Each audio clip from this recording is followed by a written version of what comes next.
السلام علیکم ورحمۃ اللہ وبرکاتہ۔ تعلیم ہماری ہر حال میں جاری، اس مقصد کے تحت سوریہ اردو پرائمری اسکول ناگرجنا نگر ناندیڑ کے آن لائن طرز تعلیم میں ہم آپ کا استقبال کرتے ہیں۔ جماعت ششم، مضمون تاریخ، سبق نمبر 5، قدیم بھارت میں مذہبی رجحانات۔ آج ہم اس کا سبق پڑھیں گے۔ جماعت ششم کے پیارے طلباء و طالبات، سبق نمبر 5، قدیم بھارت میں مذہبی رجحانات۔ 5.1 جین مذہب، 5.2 بدھ مذہب، 5.3 یہودی مذہب اور 5.4 عیسائی مذہب، 5.5 مذہب اسلام، 5.6 پارسی مذہب۔ اتنے مذاہب کے بارے میں ہم کو یہاں پڑھنا ہے۔ ویدک زمانے کے اواخر میں یज्ञ رسومات کی چھوٹی موٹی تفصیلات کو بھی غیر ضروری اہمیت حاصل ہوئی۔ ان تفصیلات کا علم صرف پروہتوں کو ہی تھا، اوروں کو وہ علم حاصل کرنے کی آزادی نہیں تھی۔ ذات پات یا طبقاتی نظام کی پابندیاں سخت ہوتی چلی گئیں۔ سماج میں کسی شخص کے مقام کا تعین اس کی صلاحیت کے بجائے یہ دیکھ کر کیا جانے لگا کہ وہ کس ذات یا طبقے میں پیدا ہوا ہے۔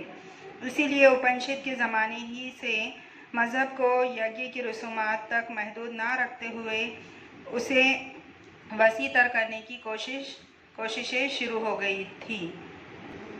لیکن اپنشد میں روح کے وجود اور روح کی نوعیت کے تصور پر زیادہ زور دیا گیا تھا۔ اس تصور کو سمجھنا عام لوگوں کے لیے مشکل تھا، اس لیے مخصوص دیوتاؤں کی پرستش پر زور دینے والا بھکتی پنتھ وجود میں آیا، جیسے شیو کی بھکتی کرنے والوں کو شیو پنتھ اور وشنو کی بھکتی کرنے والوں کا وشنو پنتھ۔ ان دیوتاؤں کے حوالے سے مختلف پران منظوم تخلیقات لکھے گئے۔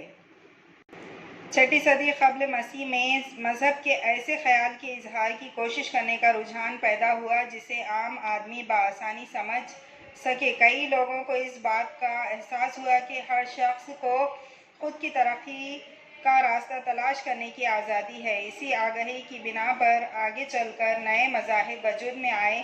ان مذاہب نے واضح طور پر یہ بات بتائی کہ فرد کی ترقی کے لیے ذات پات کی تفریق اہم نہیں ہوتی۔ انہوں نے لوگوں کے دلوں پر اچھے اخلاق کی اہمیت کا نقش بٹھایا۔ نئے خیالات کے بانیوں میں وردھمان، مہاویر اور گوتم بدھ کے کام خاص اہمیت کے حامل ہیں۔ 5.1 جین مذہب۔ جین مذہب بھارت کے قدیم مذاہب میں سے ایک ہے۔ اس مذہب میں عدم تشدد، اہنسا کے اصول کو اہمیت دی گئی ہے۔ مذہب کی تعلیم عام کرنے والے کو جین مذہب میں تیرتھنکر کہتے ہیں۔ جین مذہب کی روایت کے مطابق کل 24 تیرتھنکر ہو گزرے ہیں۔ وردھمان مہاویر جین مذہب کی روایت کے 24ویں تیرتھنکر ہیں۔ وردھمان مہاویر 599 قبل مسیح سے 527 قبل مسیح۔ آج جس ریاست کو ہم بہار کے نام سے پہچانتے ہیں، اس ریاست میں زمانۂ قدیم میں برجی نام کی ایک بڑی ریاست مہاجن پد تھی۔ اس کی راجدھانی ویشالی تھی۔ شہر ویشالی کے ایک حصے میں واقع کنڈ گرام میں وردھمان مہاویر پیدا ہوئے۔ ان کے باپ کا نام سدھارتھ اور ماں کا نام ترشلا تھا۔ وردھمان مہاویر نے علم حاصل کرنے کے لیے اپنے گھر بار کو ترک کیا۔ 12.5 برسوں تک تپسیا اور ریاضت کرنے کے بعد انہیں گیان پراپتی، معرفت حاصل ہوئی۔ یہ عرفان کیول یعنی خالص نوعیت کا تھا، اس لیے انہیں کیولی کہا جاتا ہے، جس میں وجا کو سکون و راحت کا احساس دلانے والی باتوں کی خوشی اور تکلیف دہ باتوں سے ہونے والے دکھوں کے احساس پر انہوں نے قابو پا لیا تھا۔ اس لیے انہیں جن یعنی فاتح کہا جانے لگا۔ لفظ جن سے جین بنا۔ جذبات و احساسات پر فتح حاصل کرنے والا بڑا بہادر یعنی مہان ویر ہوتا ہے، اس لیے وردھمان کو مہاویر کہا جاتا ہے۔ عرفان حاصل ہونے کے بعد لوگوں کو مذہب کی تعلیمات سمجھانے کے لیے وہ تقریباً 30 برسوں تک نصیحت کرتے رہے۔ مذہب کی تعلیمات آسانی سے لوگوں کی سمجھ میں آئیں، اس لیے انہوں نے عوامی زبان اردھ ماگدھی کا استعمال کیا۔ وہ عوامی زبان میں لوگوں سے خطاب کرتے تھے۔ ان کا بتایا ہوا مذہب خالص اخلاق و عادات پر زور دینے والا تھا۔ اچھے اخلاق اور برتاؤ کے لیے انہوں نے جن راستوں کو اپنانے کی تلقین کی ہے، ان کا خلاصہ پنچ محاورتیں और त्रिरत्ने में शामिल है। लोगों को वाइज व नसीहत करने के लिए तीर्थंकरों की जो मजलिस होती उन्हें अर्ध मागदी में समूसन कहते थे। ये समूसन मसावत के उसूल पर मुबनी होते थे। उनमें हर तबके और ज़ात के लोगों को शिरकत की इजाज़त होती। पंच महावरते यानी वो 5 उसूल जिन पर बाकायदगी के साथ अमल दरामद करना होता है। नंबर 1 अहिंसा, ऐसा बर्ताव ना किया जाए जिससे किसी जानदार को ईजा हो या तकलीफ पहुँचे। सत्य, नंबर 2 सत्य, हर कौल और अमल सदाकत पर मुबनी हो। नंबर 3 असत्य, सत्य का मतलब चोरी होता है। किसी की मिल्कियत की कोई शय उसकी इजाज़त के बगैर लेने का मतलब चोरी है। असत्य का मतलब चोरी ना करना है। नंबर 4 अपरिग्रह, दिल में हिर्स व हवस रख कर माल व जायदाद की ज़ख़ीरा अंदोज़ी करने का रुझान इंसान में होता है। अपरग्रह का मतलब इस तरह की ज़ख़ीरा अंदोज़ी से बचना है। नंबर 5 ब्रह्मचर्य का मतलब जिस्म व जान को सुकून व राहत देने वाली बातों से गुरेज करते हुए रहबाना ज़िंदगी बसर करना है। नंबर 6 त्रिरत्ने से मुराद 3 उसूल। नंबर 1 सम्यक दर्शन, नंबर 2 सम्यक ज्ञान, नंबर 3 सम्यक चारित्र। सम्यक से मुराद मुतवाजन है। नंबर 1 सम्यक दर्शन, तीर्थंकर के वईज़ व नसीहत की सच्चाई को समझकर उस पर अकीदा रखना। नंबर 2 सम्यक ज्ञान, तीर्थंकर की तालीमात और फ़लसफ़े का तसलसल के साथ मुताला करके बड़ी गहराई व गिराई से उसका मतलब समझना। नंबर 3 सम्यक चारित्र, पंच महावरत पर बाकायदगी से अमल करना। तालीमात का खुलासा, महावीर की तालीमात का कसीर पहलवी यानी कांतवाद उसूल सदाकत की तलाश के लिए बड़ा अहम समझा जाता है। सदाकत की तलाश में मौजू के 1-2 पहलू पर गौर करते हुए नतीजा अख्ज़ करके सदाकत का मुकम्मल इल्म हासिल नहीं हो सकता। इसलिए उस मौजू के तमाम पहलुओं पर गौर करना ज़रूरी होता है। इस उसूल की वजह से समाज में अपनी ज़ाती राय पर बज़िद रहने का रुझान नहीं होता। दूसरों की आरा को बर्दाश्त करने का जज्बा पैदा होता है।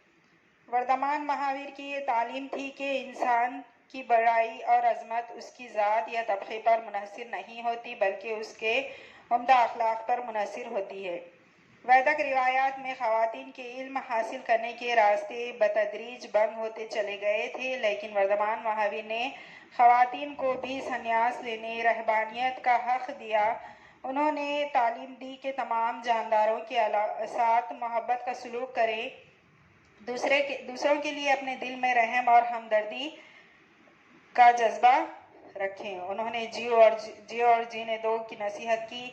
5.2 बुद्ध मज़हब में भारत और भारत से बाहर कई मुल्कों में फैला गौतम बुद्ध मज़हब के बानी थे। गौतम बुद्ध 563 क़ब्ल मसीह से 483 क़ब्ल मसीह नेपाल में लुम्बिनी के मुकाम पर गौतम बुद्ध पैदा हुए। उनके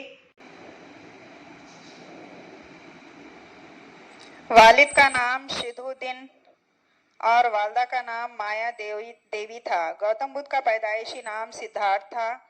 उन्हें इंसानी ज़िंदगी से मुकम्मल आगाही हासिल हो गई थी, इसलिए उन्हें बुद्ध कहा गया। इंसानी ज़िंदगी में दुख क्यों है, ये सवाल इन्हें बेचैन रखता था। इस सवाल के जवाब की तलाश में उन्होंने घर बार तक किया। बिहार में शहर गया के करीब उर्विला नामी मुकाम पर वैशाख की पूर्णिमा के दिन वो एक पीपल के दरख्त के नीचे मुराकबे में बैठे थे। उस वक्त उन्हें बौद्धि इरफान हासिल हुआ। बौद्धि यानी आला तरीन आगही। उस पीपल के पेड़ को अब बोधि वृक्ष कहते हैं। इसी तरह उर्विला के मुकाम को बोध गया कहते हैं। उन्होंने वाराणसी के करीब सारनाथ नामी मुकाम पर अपना पहला वाइज़ किया। उस वाइज़ में उन्होंने जो नसीहत की उसे धम्म कहा जाता है। इस वाइज़ के ज़रिए उन्होंने धम्म के पहिए को रफ्तार दी, इसलिए इस वाक़े को पाली ज़बान में धम्मचक्र पोतन कहते हैं। संस्कृत ज़बान में उसे धर्म चक्र प्रवर्तन कहते हैं। बाद के ज़माने में वो धम्म की नसीहत करने के लिए तकरीबन 45 बरसों तक पैदल सफ़र करते रहे। इस तरह पैदल सफ़र करने को चारिका कहते हैं। उन्होंने अवामी ज़बान पाली में नसीहतें की। बौद्ध धर्म में बुद्ध धम्म और सिंह की पनाह में जाने का तसव्वुर अहमियत रखता है। इस तसव्वुर को त्रिशरण कहते हैं। उनके बयान करदा धम्म का खुलासा झेल के मुताबिक है। इन वीडियोस को देखिए, इस सबक को बगौर पढ़िए। इन वीडियोस को लाइक कीजिए, शेयर कीजिए और सब्सक्राइब कीजिए। अगले वीडियो में फिर मिलेंगे। अल्लाह हाफिज़।